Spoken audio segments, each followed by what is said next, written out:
Hello dear students, welcome to my channel judiciary with Rashmi. आज के video में हम भारतीय दंड संहिता 1860 के अध्याय 16 में धारा 310 और उससे आगे की धाराओं के बारे में पढ़ने वाले हैं। धारा 309 तक पिछले वीडियो में मैंने बहुत ही डिटेल में पढ़ाया हुआ है। अगर आप सेक्शन 1 से लेके सेक्शन 309 जो कि चैप्टर 1 से चैप्टर 16 तक चल रहा है के बारे में पढ़ना चाहते हैं तो आप चैनल के प्लेलिस्ट में जाके सारे वीडियोस देख सकते हैं और अपने हिसाब से जो भी सेक्शन आपको पढ़ना है या पूरे सेक्शंस आप सारे वीडियोस के माध्यम से पढ़ सकते हैं और अपना नोट्स तैयार कर सकते हैं। आज की वीडियो में हम धारा 310 और उससे आगे की तरफ पढ़ने वाले हैं। भारतीय दंड संहिता की धारा 310 जो ठग के बारे में बात करती है।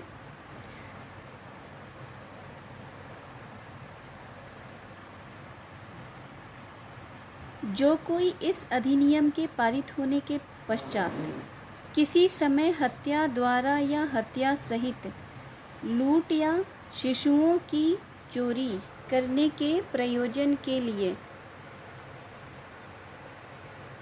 जो कोई इस अधिनियम के पारित होने के पश्चात किसी समय हत्या द्वारा या हत्या सहित लूट या शिशुओं की चोरी करने के प्रयोजन के लिए अन्य व्यक्ति या अन्य व्यक्तियों से अभ्यासतः संयुक्त रहता है वह ठग है।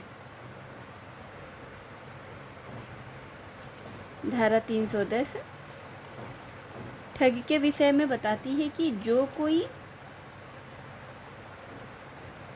इस अधिनियम के पारित होने के पश्चात किसी समय हत्या द्वारा या हत्या सहित लूट या शिशुओं की चोरी करने के प्रयोजन के लिए अन्य व्यक्ति या अन्य प्रावधानों से अभ्यासतः संयुक्त रहता है वह ठग है। इस प्रकार धारा 310 में ठग की परिभाषा किया गया है और धारा 311 में ठग के लिए दंड का प्रावधान है।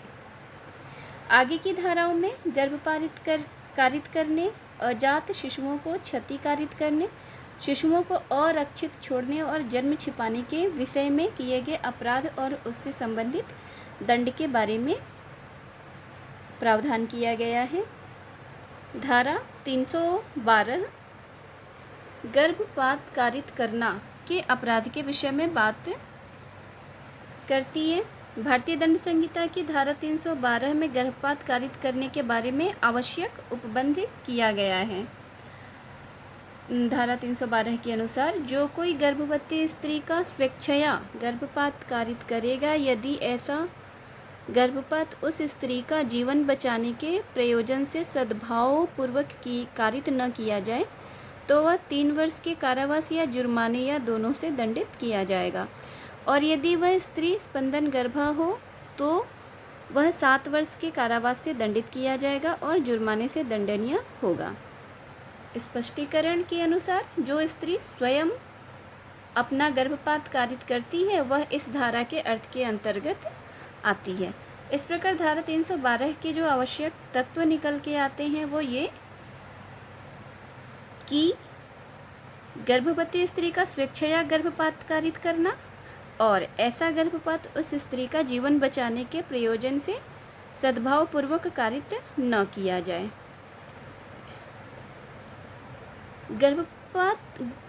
गर्भवती स्त्री का तात्पर्य उस स्त्री से है जिसने गर्भधारण किया हो और यहाँ पे स्पंदन का अर्थ है माँ के गर्भाशय में भ्रूण की गति का एहसास होना। गर्भपात का अर्थ होगा भ्रूण या शिशु का गर्भाशय से गर्भावस्था पूर्ण किए बिना अकालिक बहिर्निष्कासन।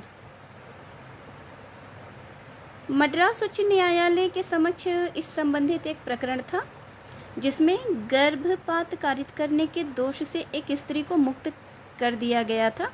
उसकी दोष मुक्ति का कारण था कि उसे गर्भधारण किए हुए केवल 1 महीने ही हुआ था और उसके गर्भाशय में कोई भी चीज़ नहीं थी जिसे भ्रूण या शिशु की संज्ञा दी जा सके।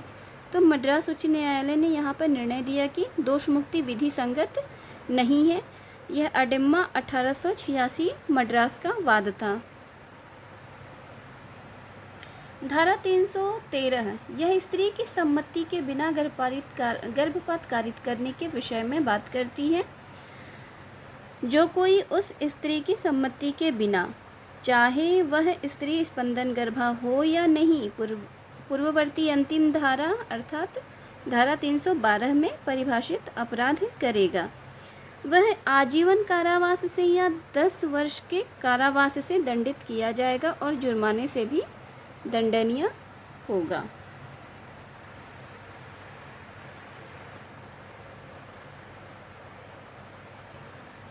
धारा 314 गर्भपात कारित करने के आशय से किए गए कार्यों द्वारा कारित मृत्यु के विषय में बात करती है और इसके लिए 10 वर्ष की अवधि का कारावास और जुर्माना के रूप में दंड का प्रावधान किया गया है।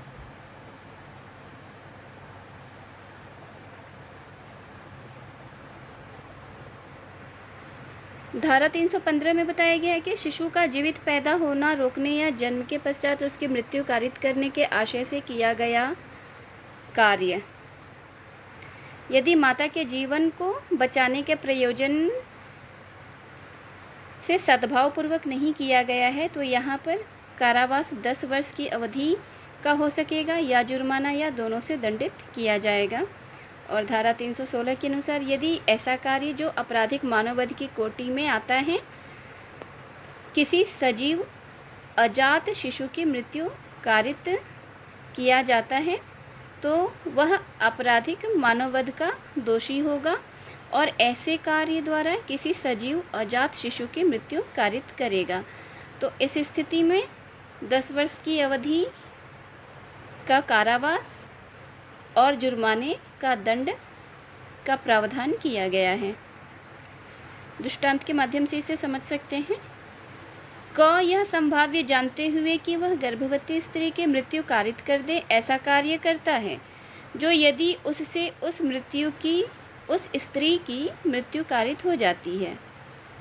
क एक व्यक्ति है, यह संभाव्य जानते हुए वह गर्भवती स्त्री की मृत्यु कारित कर दे, यह संभाव्य जानते हुए वह ऐसा कार्य करता है जो यदि उससे उस स्त्री की मृत्यु कारित हो जाती है तो वह आपराधिक मानववध की कोटि में आता है और इसके बारे में क को संभाव्य जानकारी है। उस स्त्री को क्षति होती है किंतु उसकी मृत्यु नहीं होती, किंतु एतद् द्वारा उस अजात सजीव शिशु की मृत्यु हो जाती है जो उसके गर्भ में है।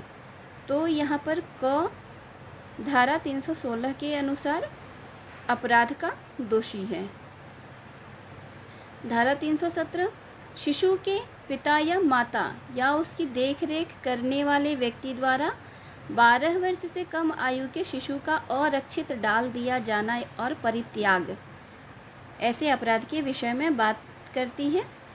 जो कोई 12 वर्ष से कम आयु के शिशु का पिता या माता होते हुए या ऐसे शिशु की देख रेख का भार करते हुए ऐसे शिशु का पूर्णतः परित्याग करने के आशय से उस शिशु को किसी स्थान में अरक्षित डाल देगा या छोड़ देगा। अरक्षित जहाँ पर उसकी रक्षा न की जा सके, वह दोनों में से किसी भांति के कारावास से जिसकी अवधि 7 वर्ष तक की हो सकेगी या जुर्माने से या दोनों से दंडित किया जाएगा। और यदि शिशु अरक्षित डाल दिए जाने के परिणाम स्वरूप मर जाए तो यथास्थिति हत्या या आपराधिक मानववध के लिए अपराधी का विचारण निवारित करना इस धारा से आशयित नहीं है। धारा 318 यह मृत शरीर के गुप्त व्ययन द्वारा जन्म छिपाना से संबंधित अपराध के विषय में बात करती है।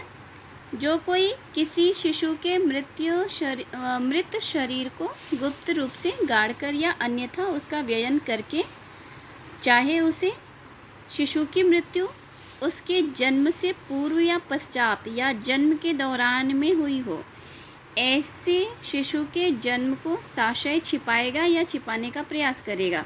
वह दोनों में से किसी भांति के कारावास से जिसकी अवधि 2 वर्ष तक हो सकेगी या जुर्माने से या दोनों से दंडित किया जाएगा।